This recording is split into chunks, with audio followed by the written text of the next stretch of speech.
Bonjour à tous, nous sommes ravis de vous accueillir pour cette 45e édition du Grand Prix des agences de l'année 2024 et j'ai l'honneur d'accueillir Henri-Christian Schröder avec nous. Bonjour. Merci, bonjour surtout. Donc ça me fait vraiment plaisir d'être de nouveau ici. Nous sommes effectivement déjà à la 45e édition.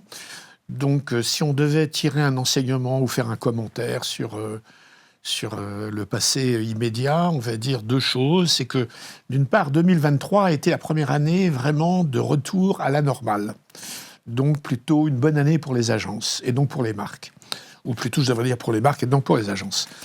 Et 2024 a été une année anormalement bonne, mais ça a fait du bien à tout le marché puisque les JO ont complètement boosté ce marché. Il faut savoir que les investissements en 2024 sont estimés à entre plus 9 plus 10%, ce qui est beaucoup sur ce marché. Et ça, c'est la première chose. La deuxième chose qu'on peut déjà un petit peu tirer comme enseignement, c'est que ce qui s'est passé avec les JO, en fait, c'est deux choses. Un, le métier des communicants et de la communication événementielle a montré qu'on pouvait fédérer des publics, des entités, des audiences et des savoir-faire de métier totalement différents. Ça, c'est extraordinaire, parce qu'on va dire que le monde politique actuellement ne nous montre pas tout à fait la même chose. La deuxième chose, alors plus orientée vers ce métier, c'est qu'en fait, on a montré que souvent, maintenant, ce sont des gros événements qui déclenchent en fait tous les communications omnicanales qu'il y a derrière. Avant, la communication événementielle s'intégrait plus ou moins dedans ou à la fin d'une campagne de communication. Là, aujourd'hui, on voit bien comment un concept, une idée d'événementiel, en l'occurrence pour les JO, mais avec la réouverture de Notre-Dame de Paris, on assiste exactement à la même chose. On voit que ça déclenche toute une campagne qui suit exactement le même sens, le même torrent. Ça, c'est extrêmement intéressant. Merci beaucoup, Henri-Christian. On se retrouve tout de suite avec le comité d'honneur 2024.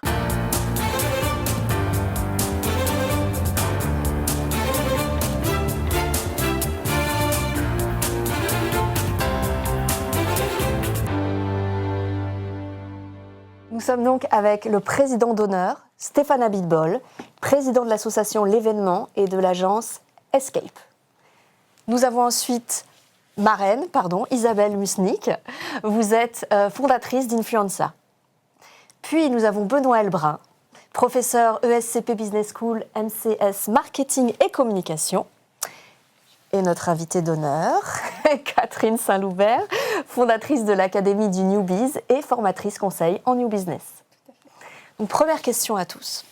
Comment peut-on encore créer et optimiser l'événement autour d'une marque, d'une entreprise ou d'une institution, en conjuguant les différents canaux de communication disponibles, et ce, dans un environnement médiatique et social média de plus en plus encombré, voire chaotique et défavorable? Alors moi, je dirais que pour une marque aujourd'hui, il faut qu'elle soit remarquable pour être remarquée. Donc remarquable, c'est remarquable dans l'idée. Il faut de la créativité pour pouvoir émerger et pour pouvoir faire en sorte qu'on puisse nous voir. Je pense que c'est remarquable aussi dans l'exécution.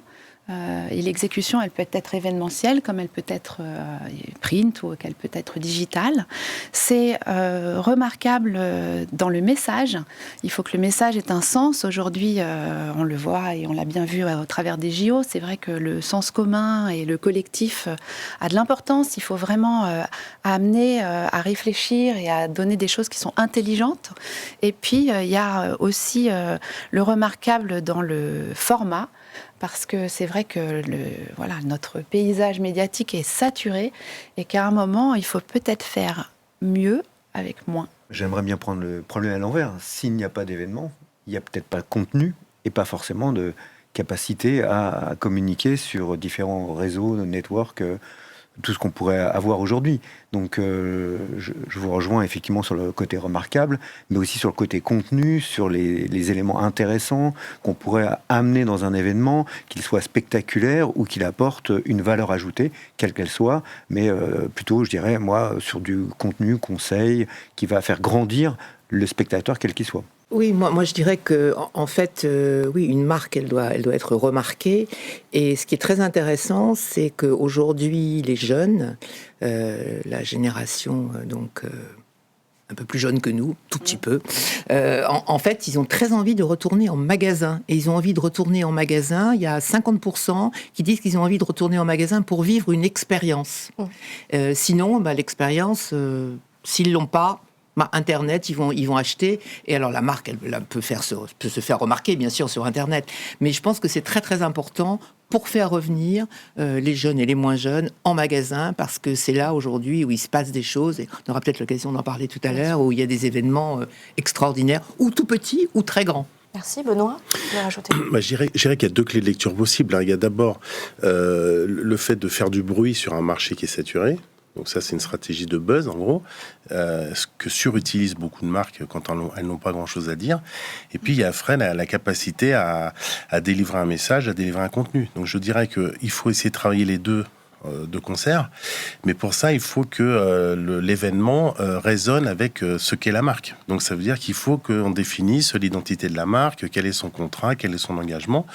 Et quand on voit les grands succès en événementiel, c'est toujours des idées créatives qui sont liées au contrat de marque, toujours. Si on sort du contrat de marque, en fait, il n'y a pas d'impact, ça n'a aucun sens. Donc soit on fait de la gesticulation pour faire du bruit, donc la stratégie du noise, soit on est vraiment dans une stratégie de contenu. Donc l'événement doit nourrir un contenu de marque. Et je dirais qu'il y a beaucoup d'événements aujourd'hui, et je pense particulièrement après les JO à des événements comme Vivatech ou comme le Mondial de l'Auto. Finalement, c'est devenu des marques médias. Donc, elles ont effectivement en leur corps elles doivent absolument créer de la valeur, elles doivent absolument s'adresser à tout le monde.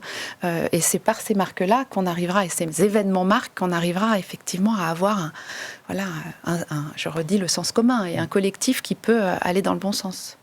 Alors, existe-t-il des méthodes, des stratégies, des tactiques, des trucs qui permettent de faire ainsi émerger une marque en créant l'événement, finalement? Alors, en créant l'événement, peut-être pas. Des méthodes pour construire une marque, oui, il y en a. En gros, une marque, c'est une prise de parole, c'est un point de vue sur le monde. C'est un monde dans lequel on va inviter des publics, donc qui vont devenir clients ou pas. Donc, on leur demande de partager des convictions. Donc, ça veut dire que s'il n'y a pas de conviction, il n'y a pas de marque. Il y a ce qu'on appelle un trademark, c'est-à-dire un nom qui est déposé, protégé, mais qui n'a pas de contenu et qui ne véhicule pas d'imaginaire. Donc, en fait, quand on construit une marque, la seule chose qui compte au-delà, évidemment, des produits, des services et de l'expertise, c'est de construire un imaginaire désirable qui résonne avec des attentes de la société, tout en étant capable de les disrupter. Et moi, j'ai envie de dire que le principal problème aujourd'hui, c'est que comme on surutilise la comparaison, le benchmark, et que tout le monde ne parle que de l'intelligence artificielle, finalement, ça tue la créativité, parce que quand vous regardez des campagnes qui sont faites avec de l'IA, en fait, c'est pratiquement toutes les mêmes. Donc, il y a un moment, il faut aussi se reposer la question, peut-être aller rechercher dans la littérature, dans les arts, des idées créatives. Moi, je pense que c'est en regardant dans le passé qu'on peut éclairer le futur. Voilà. Créative ou expérientielle? Parce qu'aujourd'hui, effectivement, on s'est rendu compte, post-Covid, que les médias traditionnels pouvaient faire beaucoup de quantité, mais ce qu'on retenait, c'est ce qu'on vivait aujourd'hui. Donc le retour en force de toute la partie événementielle qui progresse énormément, et on le voit dans les écoles. J'ai été très surpris de voir qu'aujourd'hui, il y a beaucoup de demandes pour faire ce métier, et comment le faire au mieux pour qu'il y ait un vrai ROI. Aujourd'hui, s'il n'y a pas d'expérientiel, on ne le retient pas, et on ne le retient pas dans la durée, et on ne le fait pas résonner. C'est pas simplement d'être sur un réseau, d'être dans des médias traditionnels qui va faire que vous allez vous approprier la marque, en fait. Mais tu peux être expérientiel à la fois en digital, à la fois en hybride, à la fois sur place. Ce que je disais sur ces salons, finalement, ils font du contenu de marque, ils font du contenu, ils sont complètement hybrides, et finalement, ils sont de avant l'événement jusqu'à bien après l'événement pour pouvoir propulser le maximum de messages. Je suis d'accord, mais si à la base, il n'y a pas de l'expérientiel qui crée du contenu et quelque chose qui va avoir une relation avec la marque parce que tu as vécu quelque chose, il ne se passe rien dans le cœur. Voilà, il va manquer ce petit supplément d'âme qu'on n'a pas aujourd'hui en slidant sur différents réseaux sociaux. Oui, donc ça veut dire qu'on en revient à la question de l'expérience, mais encore faut-il s'entendre sur ce qu'on appelle une expérience. Parce que, en fait, une expérience, c'est quelque chose qui va m'affecter au plus profond de moi-même. C'est quelque chose qui va me transformer. Donc, il faut qu'il y ait une résonance avec des idéaux ou des envies ou des désirs ou des peurs. Mais en marketing, on sait aussi que l'expérience, ça nécessite une co-création de valeur avec le client. C'est pour ça qu'on a tendance à confondre le service et l'expérience. L'expérience, ça veut dire qu'en gros, il y a de la customisation et qu'il y a un engagement du client. Et moi, je dirais que ce qui a changé, à mon avis, c'est qu'avant, on parlait beaucoup d'implication. Donc, on essayait de rendre des catégories intéressantes. C'était le rôle du marketing. Et aujourd'hui, on parle plus d'engagement, c'est-à-dire qu'on va demander au client d'avoir un rôle beaucoup plus actif. Et ça, je pense que c'est un levier incontournable pour créer une expérience de marque. On crée une expérience ou on crée une émotion pour que justement, un peu ce que vous disiez il y a 2 secondes, l'expérience qui va très très loin pour pouvoir justement je pense qu'il faut cette base émotionnelle, mais il faut aussi qu'il y ait un comportement. C'est-à-dire que l'expérience, ce n'est pas que de l'attitude dans sa dimension cognitive ou émotionnelle, c'est le fait de faire agir les gens. Et ça, je pense que c'est le pilier. Mais pour ça, il faut avoir une idée et il faut être capable de faire rentrer les consommateurs dans son monde. Alors, par exemple, est-ce que vous auriez des exemples récents d'approches créatives, originales, distinctives, qui ont changé la scène d'une marque ? Je pense à une marque qui travaille vraiment comme ça. Xiaomi, par exemple, a sa communauté et s'appuie sur sa communauté pour lancer différents produits. À l'inverse de je lance un produit, on va voir si ça va fonctionner. C'est toute la communauté Xiaomi qui va s'approprier en fait la marque et qui va la faire grandir, le permettre de s'implanter dans différents pays. Et c'est assez incroyable parce que la mécanique est différente de ce qu'on connaît habituellement. Ils ont même des voitures, on ne le connaît pas encore, mais en fait ils amènent par leur communauté les différents produits qu'ils veulent faire, dont ils veulent faire la promotion. Je me permets de donner 2 exemples. Le premier, c'est une campagne qu'a fait Carlsberg d'affichage. Donc Carlsberg, leur positionnement, c'est probably the best beer in the world. Parce qu'évidemment, il n'y a pas de classement, personne ne peut évaluer. Et donc là, ils ont fait un poster avec marqué s'il n'y a pas probably, the best poster in the world. Et en fait, c'est une affiche qui intègre une tireuse. Donc les gens viennent se servir une bière. Donc là, on demande à la personne de venir faire quelque chose. Donc il y a une queue devant l'affiche et on est en lien avec le produit. Autre exemple, c'est tout le street que fait Ikea avec des 4x3 qui sont en fait des appartements mais qui sont aussi des murs d'escalade. Donc en fait c'est une façon de dire le mobilier, je peux le montrer dans la rue parce qu'en fait il est pas cher. Donc ça montre bien que c'est une marque qui démocratise l'accès au mobilier et en même temps tu vas pouvoir t'amuser dans la rue, etc. Donc pour moi là on est vraiment dans l'expérience dans ces 2 cas. Ikea a toujours fait ça, c'est extraordinaire. Ils ont, dans toutes les villes du monde, ils ont des bancs où les gens peuvent s'asseoir, ils ont des petites maisons, enfin c'est vraiment, en effet, c'est ce que vous disiez. Ils agissent dans la vie de la cité, dans la vie des gens, et donc il y a une dimension pragmatique qu'on oublie, c'est-à-dire que dans la communication, c'est pas simplement le fait d'envoyer un message, on attend toujours un retour, et ce retour, ça peut être de la prescription, mais ça peut être aussi un comportement qui est pas forcément que de l'achat. Je fais quelque chose. Et en faisant quelque chose, quelque part, la marque va s'attacher peut-être à des rituels. Et le rituel, c'est fondamental parce que notre consommation est fondée sur des routines, des comportements passifs. Ce que doivent faire les marques, c'est essayer de créer des rituels qui sont des comportements qui se répètent mais qui ont du sens. Et ça, l'expérientiel et l'événementiel, à mon avis, peuvent le faire. Moi, je pensais à la dernière campagne d'Orange sur la chorale pour les cadeaux de Noël. Je trouvais qu'ils avaient pris le sujet dans l'autre sens, c'est-à-dire de s'adresser finalement aux parents et aux enfants sur le manque le fait de ne pas mettre nos enfants trop devant les écrans, et que ils sont partis finalement d'une sorte de pain point qui est vraiment un problème pour tous, pour nous fédérer autour effectivement d'un achat. Donc je trouvais ça très intelligent. Courte pub avant de se retrouver au JO Paris 2024. Le ciel bleu sur nous peut s'effondrer et la terre peut bien s'écrouler.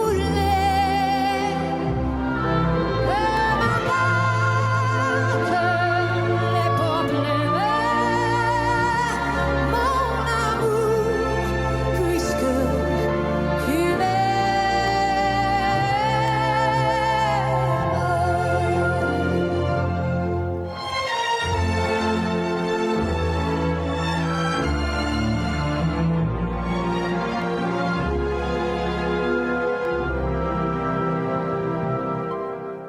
Merci infiniment à chacun d'entre vous d'avoir été présent avec nous aujourd'hui. J'espère vous revoir très bientôt et j'espère aussi que nos spectateurs ont été charmés.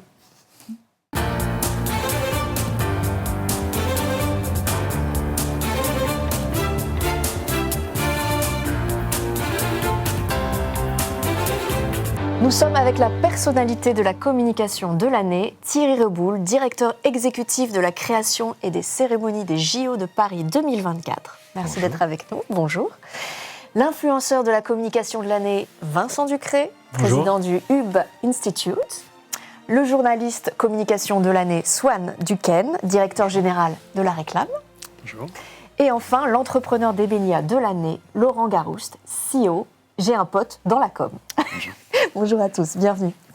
Alors, que peut-on retenir et apprendre du succès des cérémonies des JO de Paris 2024 Thierry. Allez, ça commence fort. Allez, ça commence très fort. Qu'est-ce qu'on peut apprendre ? On peut apprendre, à mon avis, que ce pays est encore capable de sursaut. On avait un petit doute avant. Enfin, moi, je lisais, j'entendais, je regardais ce qui se disait. Bon, à chaque fois, on dit le contexte n'est pas favorable, mais le contexte est rarement favorable. On est en train de s'en rendre compte tous les jours. Et en fait, je crois qu'on s'est rendu compte que c'était possible, qu'on savait encore faire unanimité. Alors qu'on pensait que ce n'était plus possible tellement ce pays était fracturé. Et on s'est étonné après que ça ne dure pas. Moi, ça ne m'a pas étonné parce qu'il n'y avait pas... ça me paraissait assez logique. On n'allait pas passer du jour au lendemain d'un pays réfractaire à un pays unanimiste pour toujours. Mais on sait qu'on sait le faire. À nouveau, on avait cet état un peu dépressif qui pensait qu'on n'y arriverait plus et que c'était fini. Et je crois que c'est la grande leçon des cérémonies. Nous savons encore faire nation autour de valeurs, notamment d'unité, de diversité, qui sont des valeurs profondément républicaines à mon sens. Et je crois que c'est ça, en dehors bien évidemment du spectacle qu'on y a vu, de ce qu'on a aimé, les uns un peu plus, les autres un peu moins, et de ce qu'on a préféré. C'est des grands débats tout le monde a eu, je crois, après la cérémonie, de ce qu'on avait plus aimé ou pas. Mais je crois que le plus important, c'est ça, c'est le fond, et c'est cette capacité qu'on a eue à redevenir une nation unie.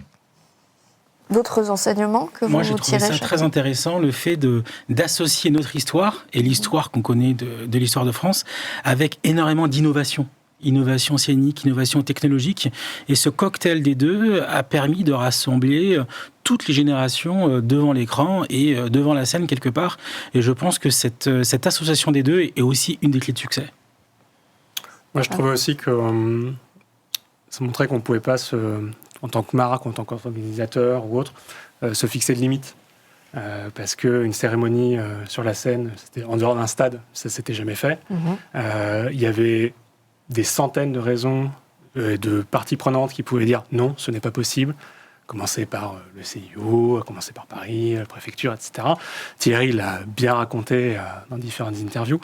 Et ça, je trouve que c'est un enseignement, en tout cas pour tout le monde et pour les marques, que ouais, c'est possible d'aller au-delà de n'importe quel carcan qu'on se fixe.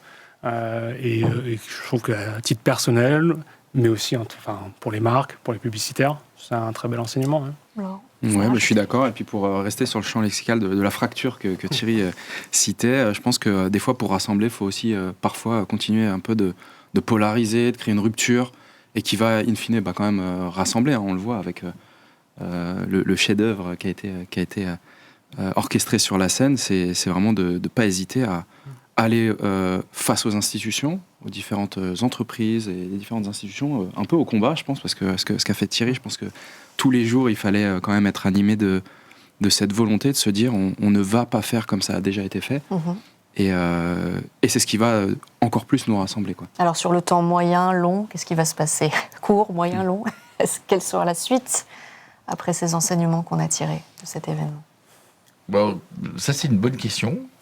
Moi, je crois que tout est possible. C'est-à-dire que un certain nombre de gens ou de personnalités vont ou s'en saisir et effectivement en tirer les leçons, et notamment de l'ambition dont Swan parlait. C'est vrai que si vous me passez l'expression, je crois que quand même qu'on puisse dire qu'on n'a pas molli. Et on a essayé de la tenir jusqu'au bout. Bon, voilà, soit les gens vont prendre ça. J'exclus pas que certains aient un peu de mal à le prendre aussi, parce que c'est vrai qu'il faut donner de soi, je crois. Ouais. Et c'est ça qu'on va voir. Mais on sait que de toute façon, même si c'était pas le cas tous les jours, tout le temps, parce que ça sera pas le cas tous les jours, tout le temps, encore une fois, on sait que c'est possible. Donc, un jour ou l'autre, quelqu'un y retournera et on sera très content de revoir ça. C'est vrai qu'on associe souvent l'héritage des JO à un héritage immobilier, d'infrastructure, mais il y a aussi l'héritage artistique lié à la cérémonie, où je pense aussi au feu d'artifice qui avait eu lieu 2 jours avant avec l'utilisation de drones, par exemple. Donc ça va vraiment pousser nos territoires peut-être à innover encore plus et à aller vers justement des choses encore plus inclusives, avec encore plus d'innovation pour montrer le côté moderne de notre pays, quoi, tout simplement. Donc ça se joue à plusieurs niveaux, effectivement. La cérémonie des JO s'y prête bien, mais pour moi, on est vraiment dans l'événement, dans l'événementiel, qui va au-delà de son public initial, c'est-à-dire les personnes présentes. Alors évidemment, avec Internet, les réseaux sociaux, etc., ça fait longtemps qu'il y a des événements qui, on va avoir 600 invités sur place et on va avoir 100 fois plus, 1000 fois plus de visibilité en ligne. Mais là, on est vraiment sur un événement, pour moi, où... qui a une portée, alors ce chiffre en milliards pour le coup, mais qui va bien au-delà. Et pour moi, cette vision de l'événement grand public avec énormément d'ambition, alors c'est pas parce que Thierry est là, mais c'est déjà ce qu'il défendait, je trouve, avec son agence chez Ubi Bene. Et pour moi, ça m'étonnerait pas qu'il y ait, alors évidemment pas des briefs, cérémonie Paris 2024 chez toutes les marques, mais ce côté, ok, on peut vraiment faire un événement qui casse la baraque, et ça, quand même, c'est pas toutes les semaines. Voilà. En fait, c'est aussi, je pense, tout simplement revoir le standard. Je pense que c'était déjà un petit peu le cas avec des fois des briefs ou des idées où on se disait, ça va être un petit peu compliqué. Là, je pense que le niveau de complexité, il a été un peu surélevé. Le niveau d'ambition aussi, et donc forcément, je pense que par capillarité, on pourra plus dire forcément, mais là, ça va être compliqué. Non, ça a déjà été fait, ou en tout cas... On nous a montré qu'on pouvait aller au front. Et pour moi, c'est redéfinition un peu du standard. C'est rechallenger aussi ceux qui veulent arriver ensuite derrière sur cet événementiel d'un autre niveau. Je pense qu'il y a un avant, un après. Et à nous, communicants, d'arriver aussi à s'enlever des freins qu'il pouvait y avoir avant. Et je pense que on aura moins facilement ce joker qu'on pouvait sortir avant, de dire mais...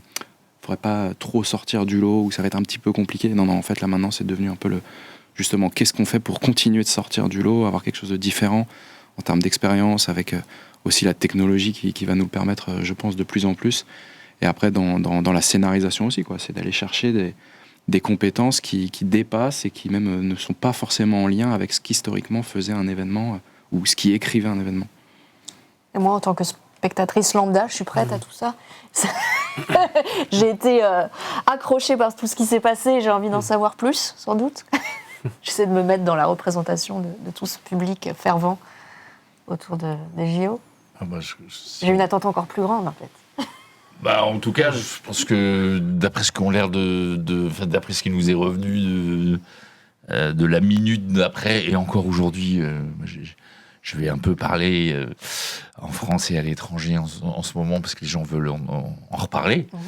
Je me rends compte qu'il y a un appétit absolu de revoir des choses comme ça et ce type d'ambition, ce type de... Aussi, je pense qu'il y a quelque chose de très important, c'est que, par exemple, on peut dire des choses. Tout le monde ne sera pas forcément d'accord avec tout. Mais ce qui est intéressant, par exemple, nous, on a fait 12 tableaux. Sur ces 12 tableaux, à chaque fois, on a essayé de prendre un angle, un vrai angle et un vrai parti pris. On aurait pu tout moyenner et à la fin, tout le monde s'y serait retrouvé puisqu'on aurait, d'une certaine manière, pas dit grand-chose. Donc, c'était la version sans risque. L'autre, c'est celle de dire quelque chose à chaque fois et de savoir que, à la fin, les spectateurs auront plus envie de revoir ça que l'élément d'avant, seront plus proches de celui-ci que de celui d'après, mais que quand on prend ces 12 tableaux tous ensemble, voilà ce que c'est que une nation, ça pourrait être une marque demain. Donc en clair, ne pas avoir peur de dire des choses, parce que les gens ont envie qu'on leur dise des choses. Les gens sont peu clients des choses moyennes, ça paraît évident dit comme ça, mais c'est aussi beaucoup ce qu'on leur sert aujourd'hui. Donc il faut absolument, effectivement, et je suis d'accord aussi avec ce que tu viens de dire sur ce que vont en faire aussi les agences. Moi, j'ai entendu beaucoup de fois, effectivement, les agences parfois me dire oui, mais bon, même de ce que je faisais avant, toi, c'est pas pareil. Sous-entendu, t'es un peu fou, donc on va te mettre dans la case d'à côté. Mais et souvent dire aussi oui, mais moi je voulais, mais je pouvais pas, ou c'était pas possible, ou c'est pas de ma faute. Non, c'est notre faute. Quand je remets ma casquette agence 2 secondes, ou celle des médias qui disent ce qui est bien et ce qui ne l'est pas, on doit certainement avoir une plus grande exigence, je pense, vis-à-vis de nous-mêmes et vis-à-vis des autres, si on veut que demain, on voit plus de choses comme ça. Et ça, c'est un point, je crois, extrêmement important. Effectivement, que ça commence par nous-mêmes, ça commence par les agences, et c'est certainement s'enlever 2-3 alibis parfois, un peu facile. Voilà. Pourtant, je pense qu'il faut quand même, pour dire des choses, dans une époque où on peut voir des réactions en ligne sur la moindre virgule de travers, il faut quand même un certain courage, quoi, pour le pousser, le vendre en interne, embarquer l'organisation qui est derrière, quoi. Oui, mais le courage, c'est la vertu cardinale.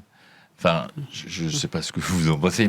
Moi, j'ai rencontré beaucoup de gens intelligents dans ma vie. Beaucoup. Courageux, pas beaucoup. Et ça, c'est quelque chose dont on pourrait discuter hors communication, d'une manière générale. Mais dans la com, c'est pareil. Le courage n'est pas une vertu hyper répandue. Donc, ça fait partie du sujet. Dans les agences ou chez les annonceurs Mais partout. Je pense que la proportion de courageux est à peu près la même partout. Certainement un peu plus de femmes courageuses que d'hommes, mais ça, c'est encore un autre sujet. Mais voilà, et il faut que le courage soit une des vertus de base, et également dans la communication, c'est clair. Moi, ce que j'ai trouvé intéressant, c'est la capacité que vous avez eue à mettre à disposition les contenus sur les réseaux pour permettre aux téléspectateurs, aux internautes, sur les réseaux sociaux, de participer à l'amplification. Et donc là, on parle de médias, on parle d'agences, mais en fait, la vraie victoire de cette cérémonie, ça a été la participation des gens qui ont naturellement contribué à son amplification. Et donc, ça pose la question de comment on peut faire contribuer du coup l'audience directement, sans rentrer dans la technique, mais en mettant les flux, les images le plus rapidement possible à disposition pour bénéficier d'amplificateurs. Et ça, je pense que c'est aussi une piste pour les agences d'apprendre en termes de live, de comment on peut semer les graines pour permettre une amplification plus directe. Je pense que c'est aussi un des héritages. J'entends. J'ai l'impression que ça, pour le coup, c'est assez clair pour à peu près tout le monde et pour les agences de ça. C'est une partie, j'allais presque dire technique ou mécanique, qui fait partie du métier. Je pense quand même que ce qu'on va y mettre dedans et ce qu'on y dit est pour le coup fondamental. Et il ne faut pas non plus qu'on se mette derrière uniquement sur la manière d'eux, en disant regarde, j'ai fait ça, j'ai mis du contenu tellement vite. Oui, mais si ton contenu est faible, ça va pas régler ton problème. Donc il faut quand même qu'on n'oublie pas de mettre les choses dans le bon ordre. Il faut dire des choses et dire et pas avoir peur de les dire. Bon, on a hâte de voir la suite, en tout cas. Ouais. On regarde le prix spécial coup de cœur hors concours, Frédéric Bedin, président d'Hopscotch Group. Alors Frédéric, qu'avez-vous appris de ces JO de Paris 2024 et que conseillerez-vous à vos successeurs lors des JO d'hiver en 2026 à Cortina d'Ampezzo et aux JO de Los Angeles en 2028 ? Je voudrais féliciter Paris 2024 pour cette idée formidable de créer l'équipe de France de l'événement, de la communication, du spectacle vivant et de l'entertainment. Ça a été un moment incroyable. Et si j'ai bien un conseil à donner à Cortina, Milan et à Los Angeles, c'est de faire pareil et, comme nous l'avons fait, d'inviter des talents internationaux et j'espère que Hopscotch en fera partie. Merci Frédéric Bedin. Alors on a posé la même question pour Anne Cindreux. Alors, ce qu'on peut retirer de cette expérience extraordinaire des JO 2024, c'est que maintenant, il faut que la communication soit immersive. Je m'explique. Au départ, il fallait être informatif, informer les gens sur les produits. Après, il a fallu être inventif et trouver de la valeur ajoutée à des produits qui n'en avaient pas forcément. Mais maintenant, il faut être immersif, c'est-à-dire que il faut faire participer les gens, comme pour les spectacles vivants d'ailleurs. On voit que l'industrie du disque, elle s'est un petit peu effondrée et les artistes se dirigent de nouveau vers la scène. Les gens ont besoin de participer, d'être bouleversés et l'émotion, c'est vraiment le moteur majeur pour toute communication, quelle qu'elle soit. Merci Anne Cindreux. Thierry Reboul a souhaité que nous n'oublions pas de saluer ici sa Dream Team des cérémonies de Paris 2024, qui a œuvré avec talent à ses côtés au succès de ce volet événementiel unique dans l'histoire des Jeux Olympiques. Marie-Catherine Ettori, Arnaud Menson, Catherine Lafaille, Thomas Andouz, Philippe Castanet, Michael Courcou, Mathias Lelier, Lionel Payet et Étienne Viol. Je vous remercie tous d'être venus, d'être présents aujourd'hui. Et tout de suite, la pub Actor Responsible. Les technologies et le numérique ont ouvert un champ des possibles jamais égalé. Nous sommes capables de simuler les conditions de l'apparition de l'univers. Nous faisons battre et transplantons des cœurs artificiels.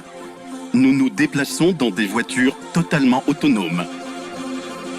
Nous imprimons de la nourriture en 3D. Nous savons stocker des quantités astronomiques de données dans des atomes. La projection d'hologrammes nous permet d'assister aux concerts d'artistes disparus. Il se pourrait même que nous parvenions à faire revivre des mammouths grâce à leur ADN. Et nous serons bientôt en mesure de conquérir de nouvelles planètes. Un monde sans limite s'ouvre à nous. Tout devient possible.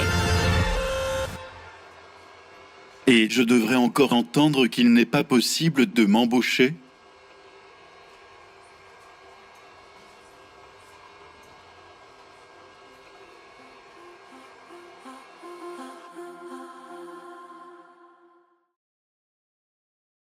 On se retrouve tout de suite pour le 45e Grand Prix des agences de l'année.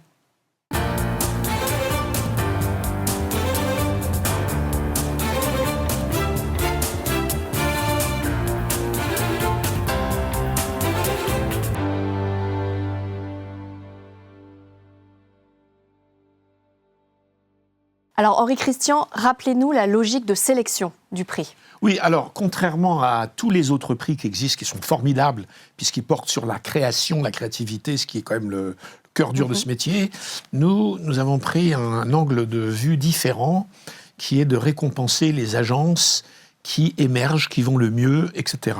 Sur le pari, c'est que pour un annonceur, choisir une agence qui va bien, qui va mieux que les autres, c'est un facteur sécurisant.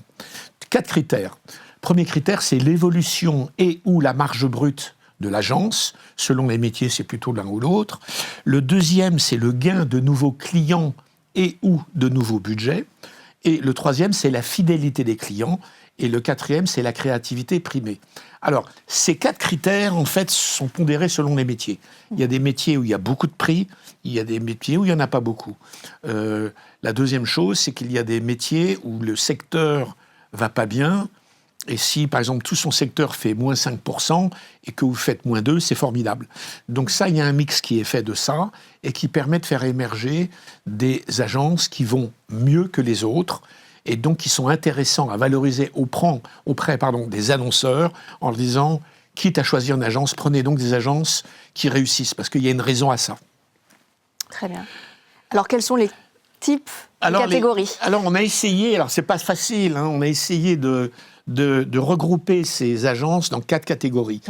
Alors, c'est un exercice un tout petit peu artificiel et un petit peu contestable. Pourquoi ? Parce que la plupart des agences ont effectivement une expertise sectorielle ou une expertise de problématique ou une expertise de niveau de décision, etc. Mais en fait, presque toutes mixent de plus en plus. C'est-à-dire qu'une agence qui travaille beaucoup pour des marques, et à un moment, elle travaille aussi pour des entreprises, etc. etc. Donc, il y a 4 familles. Alors, certaines agences, encore une fois, auraient pu être dans une ou des autres catégories. Il y a les agences de communication marketing, ce qu'on appelle le customer marketing, qui centrent toute leur action sur l'acte d'achat. Il y a les agences de communication d'entreprise, dans lesquelles on va retrouver l'institutionnel, le corporate, le financier, donc dont l'objet de communication est l'entreprise et non pas le consommateur ou la marque, même encore une fois, s'il y a de plus en plus d'interactivité, de mélange d'interactions entre. Et puis, il y a les agences de communication de marque, comme son nom dit, c'est-à-dire dont l'objet de communication est la marque et non pas l'entreprise. Parfois, la marque et l'entreprise portent la même appellation, ce qui pose des problèmes très intéressants en communication. Et puis, la dernière activité, le dernier secteur, dernier métier, on a regroupé dans les agences de publicité dites généralistes. Donc, ce sont des agences qui viennent de l'écosystème publicitaire, donc de la marque, donc des grands médias, mais qui sont devenues généralistes. Ça veut dire qu'elles savent orchestrer tous les moyens et tous les canaux de communication autour d'un concept stratégique, qui est une marque, mais ça peut être aussi l'entreprise. Très beau programme.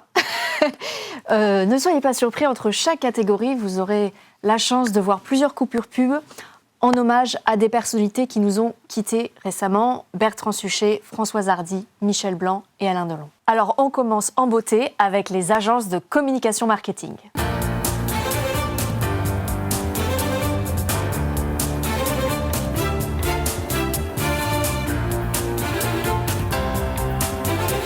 Donc Henri Christian, dites-moi plus sur les agences de communication marketing. Alors les agences de communication marketing, en fait, elles ont comme vocation d'agir sur le comportement des consommateurs et des clients. Donc il s'agit souvent plutôt de marques, effectivement, mais tout est centré sur le comportement du consommateur, comment agir, comment modifier, comment activer, d'où le terme d'activation de marque, le consommateur. C'est le pousser à l'acte d'achat et se faire rencontrer l'acte de vente avec l'acte d'achat. Alors on commence tout de suite avec la junior agence de communication de l'année. Alors c'est Escadrille. Alors Escadrille, vous savez, chaque année on essaye de rendre hommage à une junior entreprise, c'est-à-dire sont comme son nom l'indique, en fait ce sont des simili-entreprises qui vivent dans le monde universitaire. Ce sont des étudiants qui, à côté de leurs études, montent une association qui a le rôle d'une agence ou d'une entreprise et qui, en l'occurrence, interviennent également sur la communication pour des annonceurs, pour des vrais annonceurs. Là, il s'agit d'Escadrille, qui est la junior entreprise de la Toulouse Business School. Alors, on retrouve Titouan Billy, président. Alors, Titouan, comment la communication d'Escadrille incarne-t-elle ses ambitions ? Chez Escadrille, nos ambitions se concentrent autour de 2 axes majeurs. Assurer une croissance durable de notre activité et affirmer notre rôle de junior entreprise engagée à travers des projets à impact. Et aujourd'hui, notre communication est le moteur de ces ambitions. Pour assurer une croissance durable, nous allions une communication physique avec des événements comme Vivatech et une communication digitale pour cibler précisément nos clients et générer des leads qualifiés. Concernant nos engagements, nos web-séries renforcent partenariat et visibilité, tout en reflétant nos valeurs et faisant de nous une plateforme médiatique inclusive. Finalement, notre vision est de valoriser l'entrepreneuriat et de devenir un porte-parole de la jeunesse sur des enjeux majeurs. Et notre communication attire clients et partenaires, ce qui prouve que les juniors entreprises peuvent relever des défis importants avec impact. Merci Titouan Billy. Alors on continue sur cette belle lancée. Alors, l'agence d'activation de l'année. Est-ce que vous voulez nous en dire quelques mots ? Oui, alors l'agence d'activation, en fait, c'est assez simple. C'est un métier qui consiste, en fait, qui va utiliser des outils de stimulation, de promotion, de motivation. Donc de déclencher l'acte d'achat. Ça peut être plein de choses. Qui est le lauréat ? Alors le lauréat, c'est TLC Marketing, enseigne très intéressante puisque c'est à peu près la seule enseigne internationale spécialisée dans l'activation des marques. Et donc on parle d'ici de communication commerciale. Alors on accueille Pamela Leplâtre, directrice de l'agence TLC Marketing. Alors Pamela, quelle est votre force chez TLC ? Nous, ce qu'on propose, c'est moins de transactionnel et plus d'émotionnel. Parce qu'on sait que plus un consommateur se sent proche d'une marque, plus il va lui être fidèle. Et la fidélité, c'est évidemment quelque chose que tout le monde recherche aujourd'hui. Donc voilà. Donc on aime à dire à nos clients qu'on leur permet de rendre la vie de leurs consommateurs plus enrichissante. Merci Pamela. On passe tout de suite à l'agence de communication intégrée de l'année, qui est... Alors, il s'agit de Novembre Creative Business Partner. Nous recevons Frédéric Cronenberger, président. Pourquoi l'agence Novembre a-t-elle reçu le prix de l'agence de communication intégrée de l'année ? Je remercie le jury de nous avoir distingués par ce prix. Novembre est une agence conseillère en communication avec S, une agence intégrée qui assure l'expérience client depuis le branding jusqu'au point de vente. Nous défendons un modèle avec de fortes compétences digitales et accompagnons nos clients sur des enjeux nationaux et internationaux. Et ce prix vient vraiment récompenser toutes nos équipes pour toutes les compétences, les efforts et les challenges relevés. Alors tout de suite, je vous laisse découvrir la publicité Alain Delon pour Afflelou. Pourquoi tu me regardes comme ça? Mais tu rêves, c'est pas toi que je regarde comme ça. C'était Afflelou que je regarde. Ah, c'est pas des Afflelou, c'est des Delon. Oui, d'accord. Delon, mais Delon d'Afflelou, mon ami. Delon d'Afflelou. T'es complètement fêlé, toi. Hein. Il est complètement flou, Afflelou. Complètement. On s'en souvient tous de cette publicité. Alors ensuite, nous avons l'agence social média de l'année. Alors, il s'agit The Source. Ah, bien nommé. Donc Fabien Gagnon, CEO. Qu'est-ce qui distingue The Source sur le marché des agences social média ? Bonjour et merci beaucoup. Eh bien, je pense que c'est à la fois faire du social et du média, ce qui n'est pas souvent le cas. On maîtrise le langage natif des réseaux sociaux d'un côté et l'analyse et la data média de l'autre. Ce qui nous permet de vraiment faire le lien entre les deux et de réconcilier organique et paid. Ensuite, nous sommes reconnus pour notre capacité à produire des vidéos sociales de grande qualité avec une agilité maximale, que ce soit avec des créateurs ou in-house. Et c'est cette agilité qui est clé dans le monde fragmenté et frénétique des réseaux aujourd'hui. Merci Fabien. Alors, on passe à l'agence média de l'année. Alors, il s'agit d'Almatic. Almatic. Alors, nous sommes avec Adrien Géano et Benjamin Poli, cofondateurs. Qu'est-ce qui a représenté l'année 2024 pour vous ? Driver au Drive to Store. Pardon. Allez. Pardon, j'ai craqué. J'en peux plus. Tout d'abord, nous sommes très fiers de ce prix qui vient récompenser une année 2024 incroyable pour Allmatic.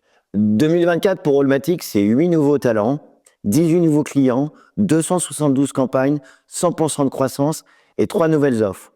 Une offre vidéo multiscreen Connect-All, une offre empreinte carbone montée avec DK et une offre retail drivé 100% Drive to Store. Et surtout, un grand merci à nos équipes pour leur engagement et les annonceurs pour leur confiance. Merci. Merci beaucoup. Alors, l'agence digitale de l'année, Henri Christian, on brûle de savoir. Il s'agit de Conversationnel. Conversationnel. Nous sommes avec Robin Coulet, directeur général. Alors, quelle est votre stratégie pour propulser vos clients au cœur de la conversation digitale ? Aujourd'hui, réussir sur le digital ne se résume pas à une présence sur le digital, mais à un engagement et une conversation sur l'ensemble de ses publics. Ces conversations, nous les créons chez Conversationnel avec l'appui sur différents leviers. Le premier, c'est l'exigence auprès des communautés, qui sont de plus en plus nombreuses et variées. Le second, c'est la multiplicité des supports et des réseaux sociaux. Il y a aussi la notion d'engagement avec des communautés connexes, comme les influenceurs ou l'UGC. Et enfin, l'automatisation et la personnalisation grâce à l'IA. Ces conversations et ces stratégies digitales, nous les menons grâce à 36 talents au sein de l'agence qui permettent d'aider nos marques à rentrer dans l'ensemble de cet engagement et de ces interactions. Nouvelle coupure pub avec Bertrand Suchet pour l'auto. Bonjour, vous ne me connaissez pas ? J'ai acheté cet espace télévisé avec mon argent, mon propre argent. Excusez-moi de vous importuner, c'est pas à vous que je m'adresse, c'est à toi, Françoise. Quand tu m'as quitté pour partir avec Jean-Claude, surtout avec Jean-Claude, c'était quand même mon meilleur ami, tu m'as brisé. Tu disais toujours qu'il avait mieux réussi que moi, peut-être ? Alors adieu, Françoise. Je voulais juste te dire publiquement que je ne t'en veux pas. Tu vois, je te souhaite même bonne chance. On parle de chance. 3 jours après que tu m'aies quitté, j'ai gagné au loto des millions. Je suis immensément riche, Françoise. Tu as devant toi un homme brisé ? Tu m'as quitté, Françoise. Je vais essayer de m'en remettre. Voilà. Tout est dit, on est en train de rire après cette publicité qui est géniale. On enchaîne avec l'agence de marketing d'influence de l'année. Alors, il s'agit d'Icône, juste un petit mot. Icône, c'est le premier réseau de marketing d'influence mondial, de dimension internationale donc, qui a une très forte expertise dans le luxe, le premium, ce qui va très ensemble. Et c'est une formidable réussite française en fait. Nous sommes avec Olivier Billon, fondateur et CEO de Icône. Élu pour la 4e fois agence de marketing d'influence de l'année, pouvez-vous nous représenter Icône pour ceux qui ne vous connaîtraient pas encore ? Bonsoir à tous. Un grand merci pour ce 4e prix consécutif pour Icône qui, depuis des années, développe ses convictions dans le marketing d'influence. Icône, c'est une agence française qui est présente dans 15 pays, qui appartient toujours à ses managers et qui a la chance d'avoir 400 employés, plus de 300 clients et toujours une très belle croissance. On passe tout de suite aux agences de communication d'entreprise.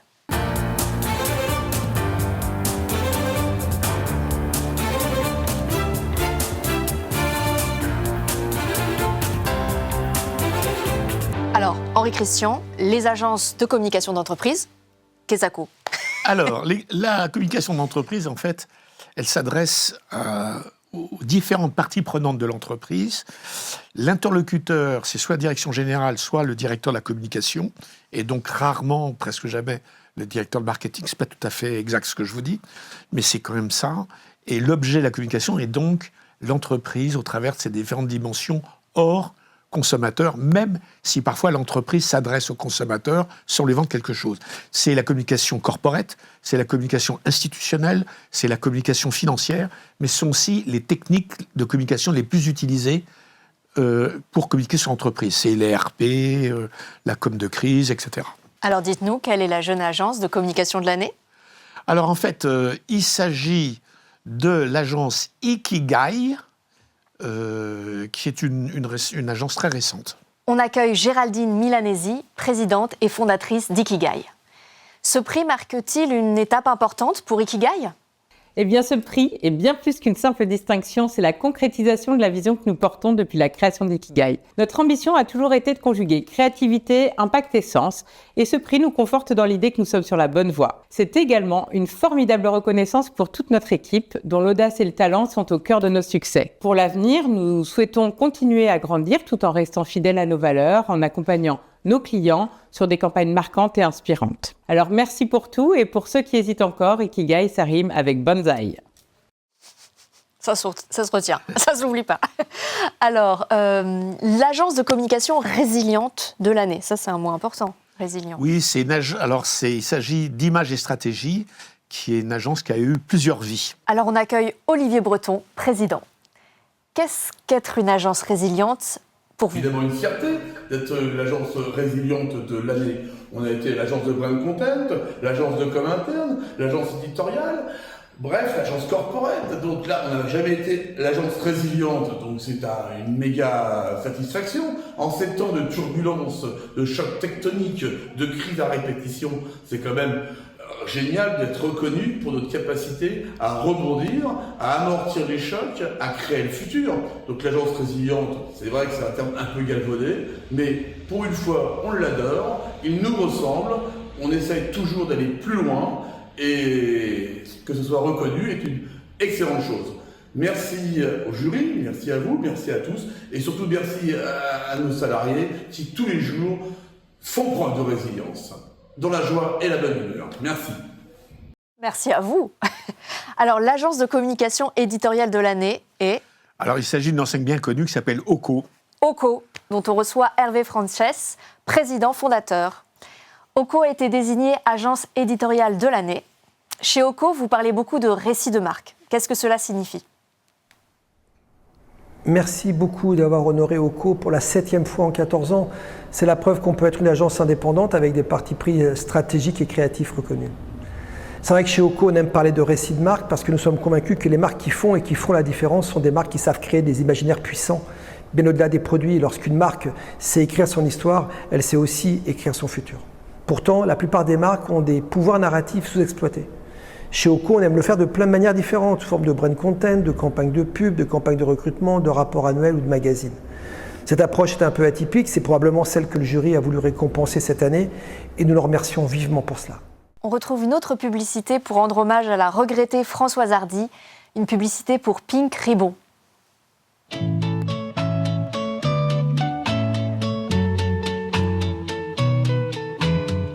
les garçons et les filles de mon âge se promènent dans la rue de par deux. Tous les garçons et les filles de mon âge savent bien ce que c'est qu'être heureux. Et les yeux dans les yeux, et la main dans la main, ils s'en vont amoureux, sans peur du lendemain. Oui, mais moi, je n'aurai plus du tout l'âme en peine le jour. Moi aussi, j'aurai quelqu'un qui m'aime. Très belle publicité, qui est en même temps très émouvante, puisqu'on entend Françoise Hardy, et puis évidemment sur le cancer du sein. Alors on enchaîne, l'agence de relations publiques de l'année. Alors une agence bien connue sur le marché des relations publiques, Smirov. Smirov. Alors nous recevons David Smirov, président. Vous venez d'être nommé agence de relations publiques de l'année. Quel est le secret d'une relation qui dure ? Jolie question.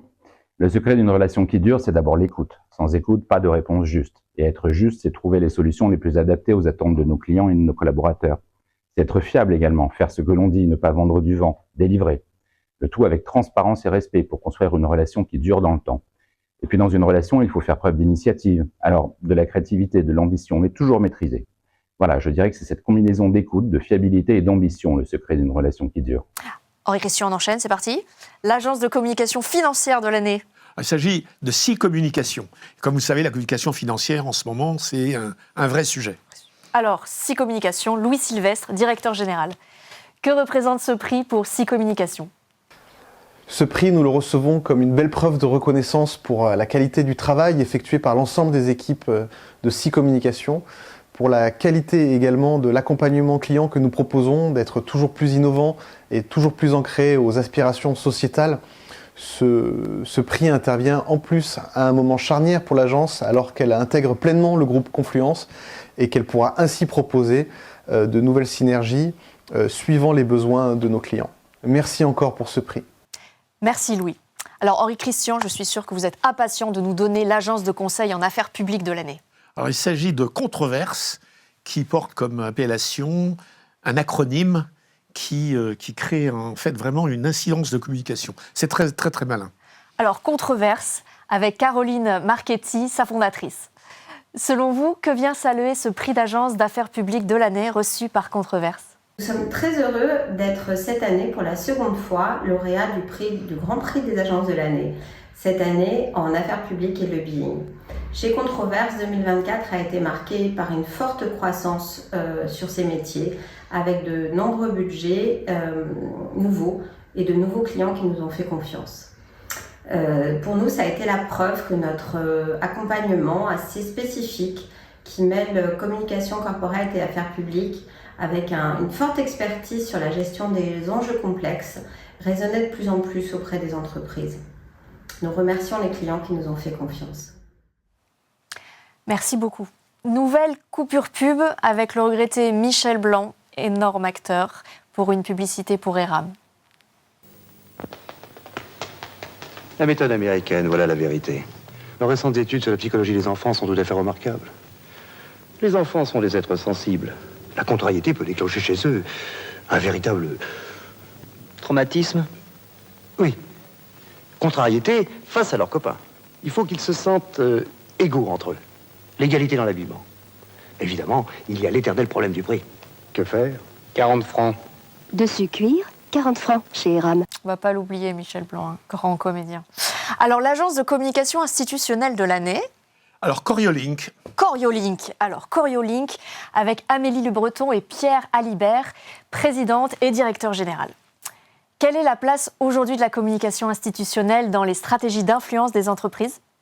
La communication institutionnelle, elle s'applique à toutes les organisations, les institutions, les fédérations, mais aussi les entreprises, parce qu'elle leur permet de dépasser leur propre objet commercial ou d'activité pour s'adresser aux consommateurs citoyens. Et elle est désormais incontournable pour les entreprises qui ne peuvent plus se contenter uniquement de la communication corporate. Et alors que nous fêtons cette année les 10 ans de l'agence, nous constatons chaque jour pas d'influence sans communication institutionnelle, surtout dans un environnement politique, économique, social et environnemental complexe. Merci beaucoup pour ce prix. Merci à vous. Alors, l'agence de communication d'affaires de l'année? Alors, il s'agit d'une agence très discrète, mais extrêmement influente, Mascaret. Mascaret.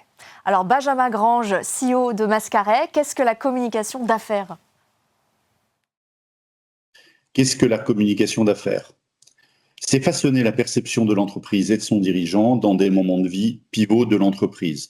Opérations de haut de bilan, négociations sensibles, appels d'offres structurants, événements réglementaires et évidemment élections. Ces moments ont une caractéristique, c'est que la perception est plus importante que la réalité pour structurer la façon dont les parties prenantes vont ressentir le dirigeant et son action et l'entreprise.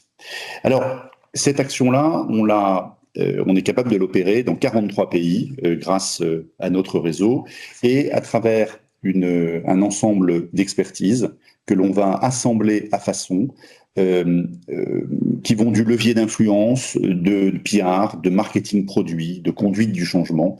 Un mélange, en fait, entre des expertises qui viennent de la communication corporate, des expertises qui viennent du conseil en management, des expertises qui viennent du M&A, et tout ça avec un seul objectif, que l'entreprise puisse promouvoir ses valeurs et son projet auprès de l'ensemble des actionnaires, des salariés, de la société civile et des partenaires socio-économiques et institutionnels. Merci. L'agence de communication de crise de l'année, Henri-Christian. Alors, une agence bien connue, puisqu'on entend souvent sa présidente sur les médias, qui enseigne d'ailleurs à Sciences Po, qui est donc Véronique Reissoult, qui est la présidente de l'agence Backbone Consulting. Alors, Véronique Reissoult et Victor Bourri, présidente et directeur général. L'expression de l'opinion en ligne a désormais un impact considérable sur la réputation des entreprises et la manière dont elle est gérée et protégée, notamment en cas de crise. Chez Backbone, vous abordez la communication de crise d'une façon singulière. Quelle est cette singularité ? Effectivement, au-delà de la maîtrise des techniques et procédés traditionnels de gestion de crise, nous avons mis en place des systèmes de rationalisation de la data, tant au démarrage pour définir la stratégie de communication de crise que tout au long de son déploiement. Et cette spécificité est déployée par une équipe dédiée composée d'experts de la gestion de crise et de l'analyse de l'expression de l'opinion qui s'appuie sur les outils à la pointe de l'innovation. La force de Backbone a donc été de savoir combiner intelligence humaine et artificielle. Ne te meurs pas trop vite. Merci pour cette sortie.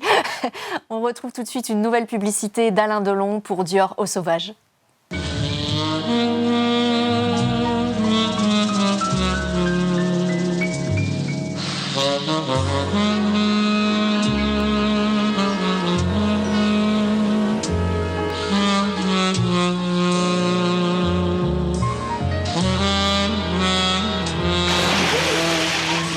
Eau Sauvage, par Christian Dior. Alors, l'agence de communication d'influence de l'année.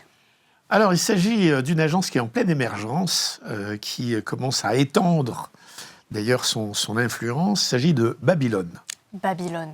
Julie Espaliou, CEO de Babylone. Alors, que représente ce prix pour Babylone et ses ambitions ?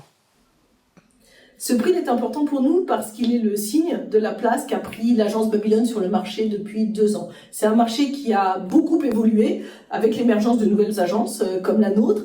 C'est des agences qui ont renouvelé leurs pratiques pour mieux gérer la réputation des entreprises et de leurs dirigeants, avec des approches plus éditoriales, plus hybrides sur les métiers, plus inventives dans les dispositifs, mais surtout des agences qui ont placé l'utilité sociale de l'entreprise au cœur de leur démarche. Parce que la réputation, ce sont aujourd'hui des sujets d'autorité, de combat, d'incarnation aussi, de mobilisation. Et c'est, je crois, ce que viennent chercher les clients auprès de nos équipes, dont je salue d'ailleurs ici le talent et l'engagement qui nous ont offert ce prix. Alors merci au Grand Prix des agences de l'année. Merci à vous. Alors, l'agence de communication corporate de l'année. Alors, il s'agit d'une agence bien connue, il s'agit de Clay. Clay. Donc, nous avons Eric Giuli, président de Clay. Pourquoi êtes-vous devenu radicalement corporate en 2023 ? En 2023, nous avons revu une expression de notre positionnement pour mieux affirmer notre capacité d'intervention 360 degrés au service de nos clients. Ce nouveau positionnement est le résultat d'une réflexion approfondie menée par l'ensemble de nos collaborateurs dans le cadre de la définition de notre plan stratégique Clay dans 5 ans. Il reflète notre conviction que la communication corporate est essentielle pour le développement de nos clients et traduit notre capacité à les accompagner dans toutes ces dimensions. En cela, il répond à leurs attentes et nous ancre dans la réalité de notre marché. D'où cette nouvelle signature, radicalement corporate. Merci d'être radicalement corporate. Le groupe de communication responsable de l'année. Alors c'est le groupe VMH Project, qui est une enseigne très intéressante parce elle fut l'une des premières à prendre le virage de la communication dite responsable, mais sous tous ses différents aspects. Et c'est d'autant plus important qu'ils sont dans un métier qui était très challengé sur effectivement ce qui pouvait se passer parfois un peu problématique. Là, ils ont vraiment pris un temps d'avance sur les autres. Alors, nous sommes avec Bertrand Biard, vice-président attractivité et engagement. Vous venez d'être élu agence de communication responsable de l'année. Qu'est-ce que cela vous évoque ?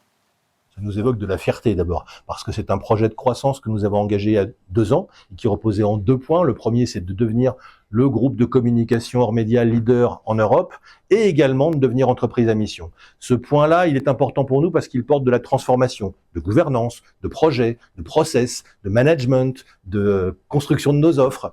Mais aussi, il nous permet de pouvoir regrouper nos équipes autour de différents projets spécifiques que sont la création d'un fonds de dotation, du mécénat de compétences, un incubateur de projets socialement innovants. C'est une grande fierté et aussi une grande responsabilité. Merci beaucoup. Alors, on entame tout de suite un nouveau volet, les agences de communication de marque.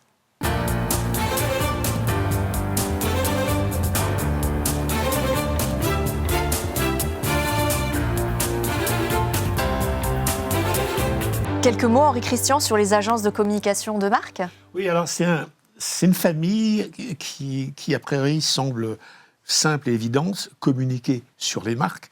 Donc il s'agit de travailler sur les attitudes, alors qu'en communication d'entreprise, on va travailler plus sur la réputation ou l'opinion, et pour la communication marketing, plutôt sur le comportement. Mais là où le métier a beaucoup changé, c'est que tout ce qui relève de la RSE, devient maintenant indispensable. Donc ça veut dire que les marques sont obligées d'intégrer des enjeux de communication d'entreprise, institutionnelle, corporate. Et donc ça change pas mal l'angle d'attaque de beaucoup de campagnes de marques. Et ça, bien sûr, ça réunit plusieurs métiers très complémentaires. Alors justement, l'agence de communication RSE de l'année est... Alors il s'agit des gros mots. Alors gros mots, c'est très intéressant. C'était une agence de pub traditionnelle qui a été reprise par son management avec une succession très réussie et qui a vraiment pivoté en intégrant la RSE dans ses campagnes. Alors nous avons Justine Martineau, responsable RSE associée. Que représente pour l'agence Les Gros Mots le fait d'avoir gagné le Grand Prix de l'agence RSE de l'année ? Chez Les Gros Mots, on est une agence indépendante, féministe, écolo et surtout très engagée. On est déjà engagé en interne, on partage toutes et tous les mêmes valeurs et également engagé dans la communication et les créations qu'on propose à nos clients. On essaie toujours de montrer un monde plus inclusif. On est très content d'entrer dans le palmarès des agences de l'année et on est encore plus content d'avoir gagné le prix d'agence de communication RSE de l'année parce que c'est vraiment un prix qui est très important pour nous. Qui vient récompenser tous les engagements de l'agence. Voilà, on est vraiment à vous remercier pour ce prix qui nous donne la force et la motivation de continuer dans cette voie et d'essayer de faire encore mieux pour la suite. Merci pour tous vos engagements.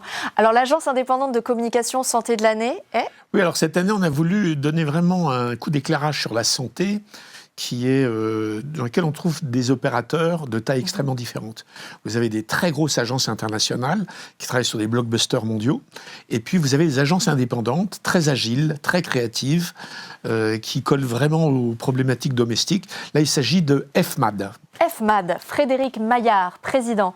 Pourquoi la créativité est-elle tout particulièrement importante dans la santé ? Aujourd'hui, les annonceurs de la santé ont compris qu'il était nécessaire d'être créatif pour impacter. Et pour nous, Agence Santé, c'est un devoir. Si je fais une pub sur un yogourt ou une pub sur une voiture qui ne fonctionne pas, c'est dommage pour le yogourt, c'est dommage pour la voiture. Mais si je fais une campagne de communication santé qui ne marche pas, ce sont des vies qui sont en jeu derrière.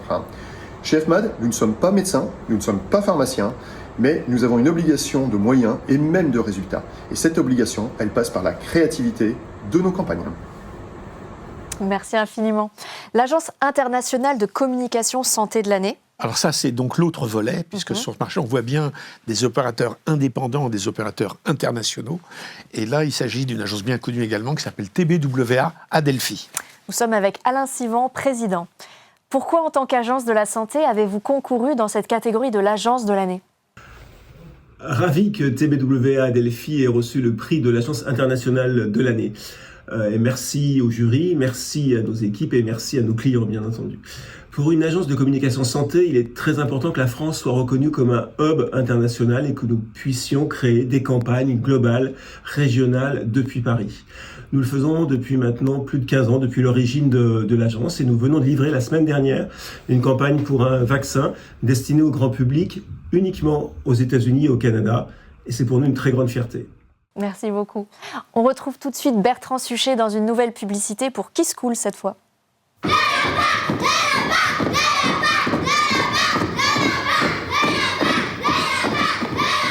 Cet homme connaît déjà le premier effet Kiss Cool, le bonbon à la menthe qui rafraîchit.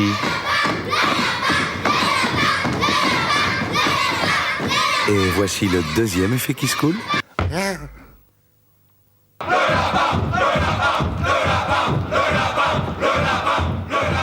Kiss Cool, le seul bonbon, double effet. On est sur le plateau et on rit pendant chaque publicité. Alors, sans doute ma catégorie préférée, l'agence de communication food de l'année. Alors, c'est l'agence Gulfstream Communication. Alors, Gulfstream Communication, avec Vincent Houdou, dirigeant. Vous n'êtes pas qu'une agence spécialisée food. Pourquoi êtes-vous aujourd'hui particulièrement fier d'être élu agence food de l'année ? D'abord, merci. Et surtout, je voudrais y associer mes 180 collaborateurs qui sont tous des experts en matière d'agroalimentaire. D'abord sur le métier de la communication qu'on connaît tous, mais avec en plus un certain nombre d'expertises en matière de design culinaire, de relations avec la distribution, de nutrition, de santé et aussi, bien évidemment, de transition alimentaire parce que depuis quelques années déjà, manger, c'est avant tout et surtout manger du sens. Merci. On passe à l'agence de communication Lifestyle de l'année. Alors, c'est une très très belle agence de Lyon qui s'appelle Les gens et vous. Les gens et vous. Sophie Barret et Charlotte Windsor-Vehenkik, d'Evino, directrice commerciale. Qu'est-ce qu'il faut aujourd'hui pour être élue agence de l'année ? Je pense tout simplement qu'il faut remettre l'humain, les gens, au cœur de toutes les stratégies de marque. On est très fiers à l'agence de ce prix car il valide complètement notre philosophie qui est que pour développer, faire grandir les marques, il faut d'abord toucher les gens au cœur. C'est d'ailleurs notre signature à l'agence, l'intelligence du cœur. Oui, chez Les gens et vous, on fait du branding, de la communication, du social media, mais toujours avec une quête de recherche émotionnelle puissante dans chaque idée, chaque histoire, chaque image. Donc, merci. Merci pour ce prix. Merci à nos clients pour leur confiance. Et puis, merci à nos équipes qui nous surprennent et nous touchent au quotidien. Merci. Merci à vous. L'agence de communication de luxe de l'année, Henri Christian. Alors c'est une très belle agence qui a une particularité, c'est d'avoir un sens très très poussé de l'esthétique. C'est une agence donc de luxe, mais qui travaille également dans d'autres domaines, mais dans le luxe où elle émerge très fortement. Il s'agit de Terre de Sienne. Terre de Sienne, Charles de Beauvoir et Sandrine Sibyl, chairman et CEO, vice-présidente Luxury. Quelle est la philosophie du pôle luxe et art de vivre de Terre de Sienne quand il s'agit de définir sa singularité ? Bonjour à tous. Un grand merci pour cette distinction qui vient couronner une belle année pour notre pôle luxe dans un contexte compliqué. Ce prix valide le fait que Terre de Sienne, connue pour son pôle corporate, a aussi un rôle à jouer dans le monde du luxe et peut nourrir une belle ambition autour d'une approche qui met la marque au cœur de toutes ses réflexions. La marque comme un terrain de jeu, lorsqu'il faut la penser ou la repenser à certains moments de la vie d'une entreprise, et la marque comme une boussole pour accompagner nos clients dans leurs enjeux liés au business. Fort de ces convictions et de cette nouvelle distinction, nous nous engageons dans le futur avec beaucoup d'ambition. On retrouve Françoise Hardy pour une pub Contrex.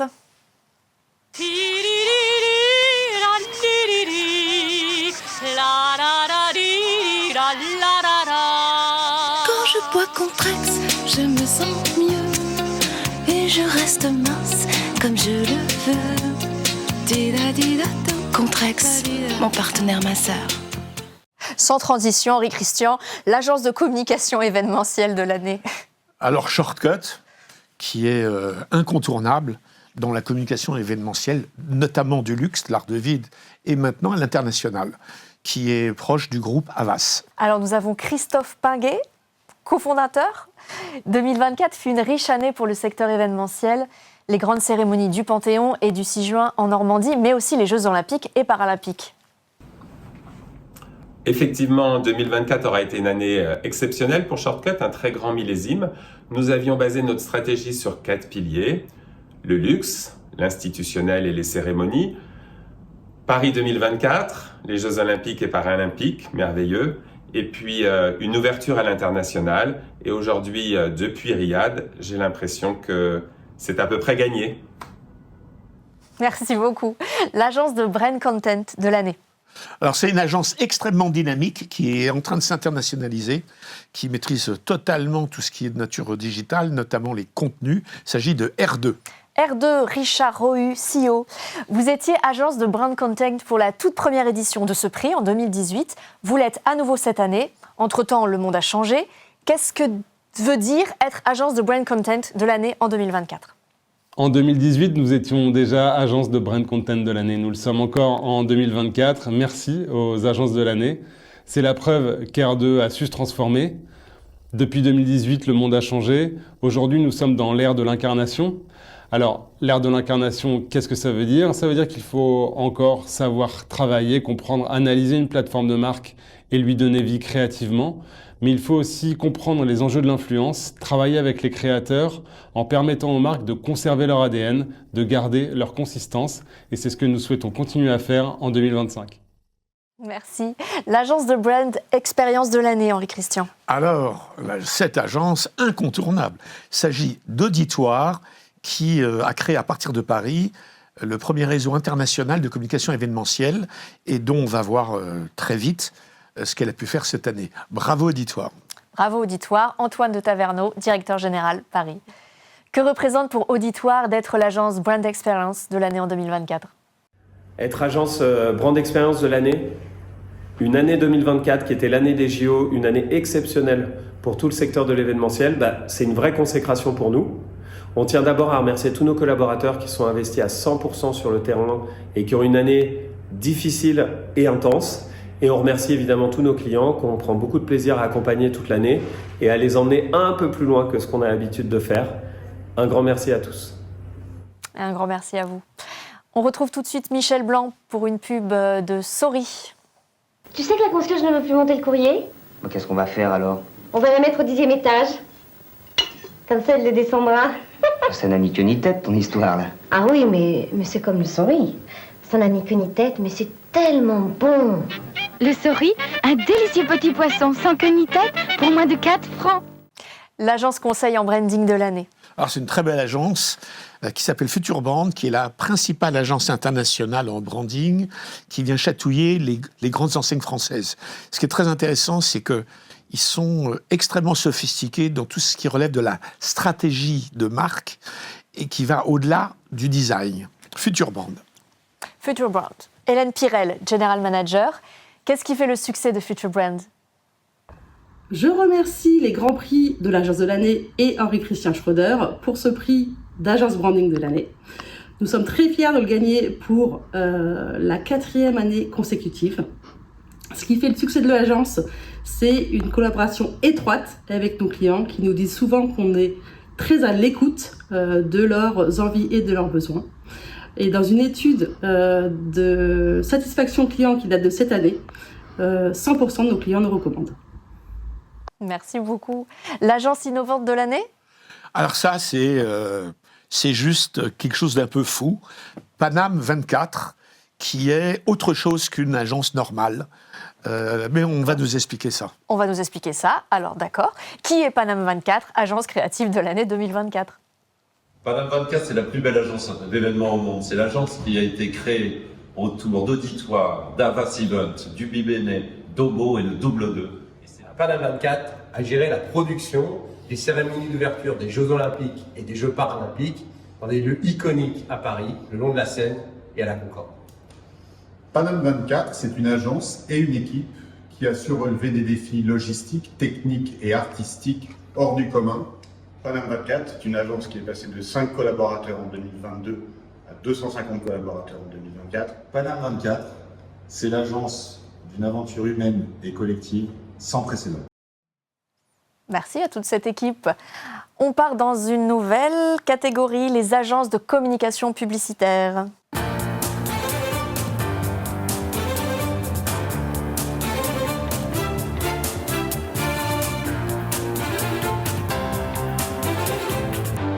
Henri-Christian, dites-nous en plus sur cette dernière catégorie.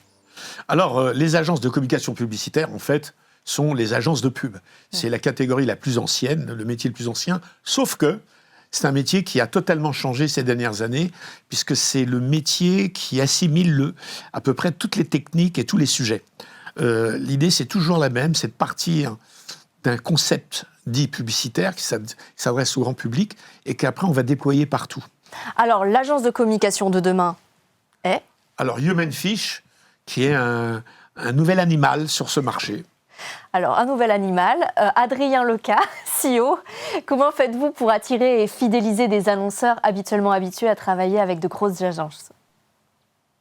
Merci pour cette question. Ce qui fait la valeur ajoutée d'Human Fish sur le marché des agences aujourd'hui, c'est l'humain et la collaboration. C'est ce qu'on vend à nos clients, c'est ce que le client vient chercher, c'est ce que le client redemande. Et ça marche parce que de belles collaborations humaines naissent de belles campagnes. Donc, un peu de savoir-faire, beaucoup de savoir-être. Pour nous, c'est la clé de la réussite. Et en tout cas, c'est ce qui nous positionne sur ce marché aujourd'hui et qu'on valorise et qu'on essaye de préserver au maximum partout sur toutes nos campagnes et sur toutes nos collaborations. Merci beaucoup. L'agence de communication de l'année en région. Alors, il s'agit d'une agence qui est basée à Lyon. Lyon étant sans doute la principale région où on trouve de nombreuses très très bonnes agences.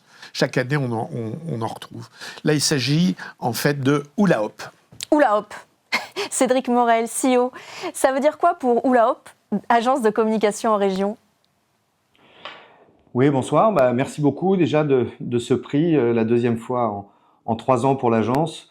Cette fois pour récompenser à la fois évidemment le travail des 80 personnes de l'agence entre Lyon, Nantes, Montréal, Genève, Bruxelles et bientôt ailleurs, mais aussi et surtout notre stratégie de développement qui se fait effectivement par des agences de proximité et enfin notre travail au quotidien qui sont pour la plupart faits pour des marques nationales, internationales, mais en réseau et qui est notre spécificité, c'est-à-dire cette capacité à les communiquer au plus près dans l'ensemble des territoires. Donc c'est vrai que c'est un prix qui nous correspond très très bien, dont on est très fiers. Donc voilà, on vous en remercie encore une fois et puis on se retrouve en janvier pour fêter tout ça. À bientôt. Alors en janvier, l'agence iconoclaste de l'année. Alors il s'agit de Glory, la gloire c'est osé, c'est Glory pareil. Hugues Pinguet et Arnaud Levaqueur, président et cofondateur, directeur de création et cofondateur. Hugues Pinguet et Arnaud Levaqueur, pour vous, qu'est-ce que c'est d'être une agence iconoclaste ? Alors Hugues, c'est quoi pour toi iconoclaste ? Je crois que ça fait la deuxième fois qu'on a ce prix là, non ? Ouais, mais ça fait la deuxième fois qu'on trouve pas la réponse. Mais si, je crois qu'on la connaît un petit peu. Non, on la connaît, blague mise à part, on la connaît. C'est ce qu'on essaie de faire depuis 10 ans, Arnaud. C'est vrai, c'est vrai. De surtout pas se prendre au sérieux, d'être le plus créatif possible et surtout de bien comprendre l'ère où on est aujourd'hui. Ouais, et l'air est frais. Et l'air est frais, il fait un peu froid à la Madeleine. Iconoclaste pour moi, c'est vraiment être acteur et s'amuser à faire des choses. Non, c'est faire des expériences, c'est essayer. Et c'est comme tu disais tout à l'heure, c'est un peu se faire peur, quoi. Si t'as pas peur, tu vis pas grand-chose au final. Bravo Arnaud pour ton prix. Merci, toi aussi, bravo. On n'est pas peu fiers, nous. Voilà. Merci en tout cas pour ce prix iconoclaste. Merci à vous deux. On retrouve tout de suite Alain Delon dans une publicité pour Chris. Avant, elle était quoi déjà ? C'est à vous. Bonjour. Ça tourne, allez-y. Avant, il était Alain Delon. Mais ça, c'était avant. Chris, vous allez vous aimer. L'agence Challenger de l'année, Henri-Christian. Alors, il s'agit d'une agence qui grossit beaucoup, qui évolue beaucoup. Be Ideas. Veridis. Marjorie Grégoire, directrice générale, quelles sont les qualités qui font de vous un bon challenger ? Bonjour et merci beaucoup pour ce prix. Alors qu'est-ce qui fait de nous un bon challenger ? Si on en croit la définition, il y a 2 sens. Le premier, c'est la volonté d'aller se confronter aux meilleurs. Dans notre cas, les meilleures agences, les meilleurs annonceurs et les problématiques les plus complexes. Mais aussi, challenger, c'est l'art de remettre en question la manière dont on travaille. Et cette volonté d'idéation, on l'a dans notre nom, Veridis, mais on l'a aussi au cœur de nos pratiques au quotidien. Alors je pense que c'est 2 raisons pour nous d'être un bon challenger cette année. Et vous l'êtes. Merci beaucoup. L'agence indépendante la plus créative de l'année. Alors, c'est une agence, ça n'étonnera personne, c'est Steve, qui est l'agence indépendante de pub la plus primée du marché. Steve, Guillaume Galartigue, co-CEO. Steve croit en la culture populaire pour rendre les marques et les enseignes plus populaires. Ça veut dire quoi ? Alors, ça veut dire déjà qu'on pense qu'être populaire, c'est la meilleure chose qui puisse arriver à une marque, même premium. C'est le point de départ de leur efficacité. Ensuite, pour une agence, c'est le seul brief qui vaille. Quand on dit populaire, on dit ni populiste, ni populo, juste connu, apprécié du plus grand nombre. Vuitton, par exemple, c'est aussi une marque populaire. Et enfin, pour y arriver, les marques ou les enseignes ne peuvent plus se permettre de prendre les gens de haut ou paraître déconnectés. Elles doivent parler le même langage qu'eux. Et ça, c'est le rôle de la culture populaire, c'est le rôle de la pop culture. Merci beaucoup. L'agence de publicité indépendante de l'année ? Alors, c'est une agence qui est en train de connaître une évolution incroyable. Il s'agit de Bell. Bell, Solène Madec, CEO fondatrice. En 5 ans d'existence, vous avez réussi à vous positionner sur les appels d'offres face aux plus célèbres agences créatives. Quelle est votre recette ? Alors, je ne sais pas si on peut parler de recette. En tout cas, qu'est-ce qu'on essaye d'apporter avec Bell ? De l'audace créative. Très important pour émerger. Au-delà de faire des belles campagnes, c'est ce qui permet à budget contraint d'être vu. 2, d'apporter à chaque fois une équipe de seniors. Ce métier est de plus en plus compliqué, moins de temps, moins de budget, plus de leviers à actionner. 3, une vraie logique de la performance. Moi, j'ai été au marketing pendant près de 10 ans chez Annonceur, donc je connais ces contraintes-là. Et évidemment, on essaye de le faire dans une relation extrêmement sympathique. Merci beaucoup. Une nouvelle publicité, je pense qu'on va passer un bon moment avec Bertrand Suchet pour Rossignol.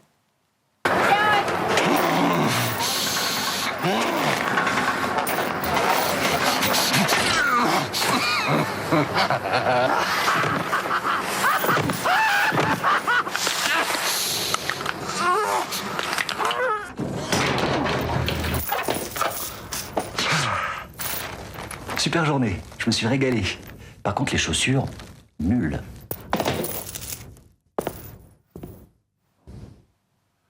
On a toujours le même visage après les pubs de Bertrand Suchet. On a la banane, l'agence la plus créative de l'année. Alors Buzzman ne la présente pas, ça.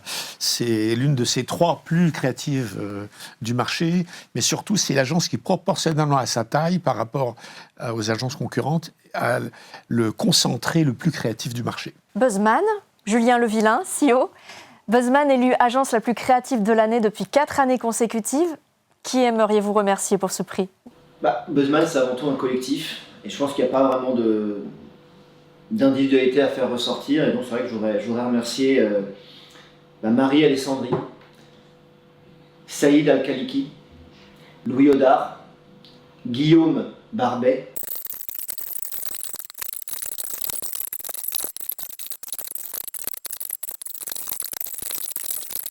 Il reste finalement simplement 2 personnes à remercier, Marie Smith et Paul Renaudino, les responsables de la communication de l'agence Buzzman.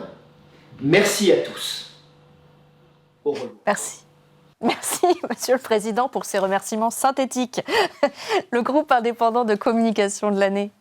Alors là, encore une fois, c'est non seulement une agence bien connue, et extrêmement respectée, mais c'est surtout l'agence indépendante la plus ancienne du marché et qui pourtant renouvelle en permanence sa créativité, son approche. Il s'agit de Australigad.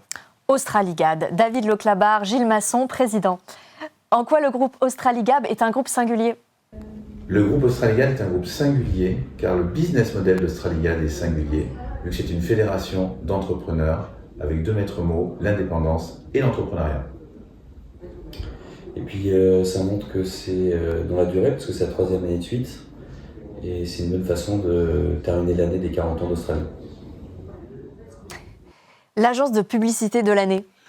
TBW à Paris, qu'on ne présente plus, qui est l'agence américaine la plus créative du marché, très clairement, mais pas simplement parce qu'elle est américaine, mais parce qu'ils ont une méthode que n'ont pas les autres. C'est aussi simple que ça.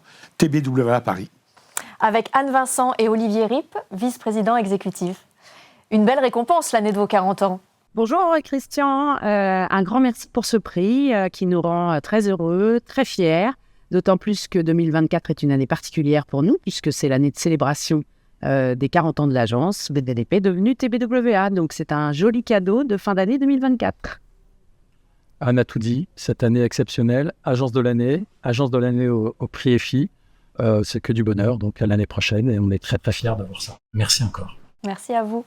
Est-ce qu'on ne retrouverait pas Michel Blanc pour une nouvelle publicité pour Chris ? Allons-y. Allons-y. Bonjour. Ça tourne, allez-y. Avant, j'étais chauve. Mais ça, c'était avant. Chris, vous allez vous aimer. L'agence internationale de publicité de l'année. Alors, c'est ce nouvel animal qui, depuis quelques années, réorganise complètement le marché, Accenture Song. Patrick Lara, cliente exécutive directeur. Pourquoi Accenture Song est élue agence internationale de l'année ? Bonjour. Alors, merci pour la question. Pourquoi est-ce qu'Accenture Song est élue agence internationale de l'année ? Alors, d'abord, dans cette question, il y a un mot qui est absolument essentiel, qui est international. Et ouais. Alors, Accenture Song est présent absolument partout dans le monde. Accenture Song gagne des clients globaux et internationaux.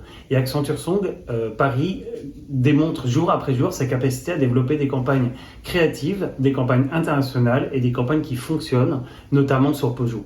Alors j'en profite pour remercier tous les membres du jury des agences de l'année ainsi que tous les membres d'Accenture Song, sans qui cette récompense n'aurait pas été possible. Merci beaucoup et à bientôt. Le groupe de communication de l'année. Alors, il s'agit de TBWA Group, ce qui n'étonnera personne dans la mesure où c'est la principale alternative aux deux grands groupes français et qui est l'une des offres les plus complètes et en tout cas les plus créatives du marché. Alors, Guillaume Panot, président et CEO TBWA France. Toujours autant de plaisir pour cette distinction que vous connaissez bien ? Bonjour, merci infiniment pour ce prix qui nous fait énormément plaisir. L'année de nos 40 ans, puisque comme vous le savez, TBWA fête ses 40 ans cette année. Un prix qui ne vient pas tout seul, puisque indépendamment d'être groupe de l'année, nous sommes aussi élus agence de publicité de l'année, mais aussi agence santé de l'année. Il semblerait donc qu'il se passe quelque chose chez TBWA pour nos 40 ans. Donc très très content, d'autant plus que ces prix s'ajoutent à celui d'agence de l'année au prix EFI, mais également à celui décerné par Adweek d'être le réseau mondial de l'année. Donc très belle année pour nous. Merci à vous et excellente année par avance à vous pour l'année prochaine. À bientôt. Au revoir. Merci beaucoup. Bon 40 ans. Alors, Henri Christian, que retenir de ce cru puisque nous arrivons au terme de nos remises de prix ? Oui, alors très clairement, ce à quoi on assiste est quand même très intéressant, c'est qu'on voit qu'il y a des agences très ancrées sur le marché qui sont des vrais repères, des vrais pivots, dont certaines qui ont été citées plusieurs fois cette année et les années passées. Et puis, et on voit émerger beaucoup de nouvelles agences, plus ou moins récentes, qui souvent, ce qu'elles ont en commun, elles sont plutôt jeunes, spécialisées, indépendantes, et à chaque fois ont une démarche un peu particulière. Ce qui est sûr maintenant, c'est que la RSE, l'intelligence interactive, ça fait partie du quotidien maintenant. L'année 2025 va vraiment avoir besoin de ces agences-là. Merci Henri Christian Schröder. Bravo aux lauréats. Merci à tous de nous avoir regardés, écoutés et rendez-vous en 2025.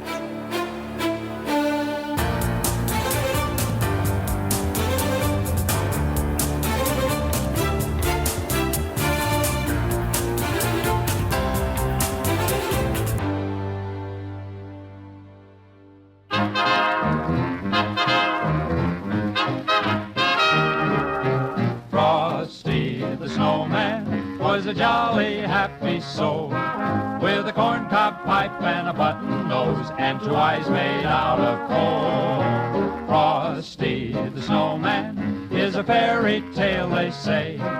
He was made of snow, but the children know how he came to life one day. There must have been some magic in that old silk hat they found, for when they placed it on his head, he began to dance around. Oh, snowman was alive as he could be. And the children say he could laugh and play just the same as you and me.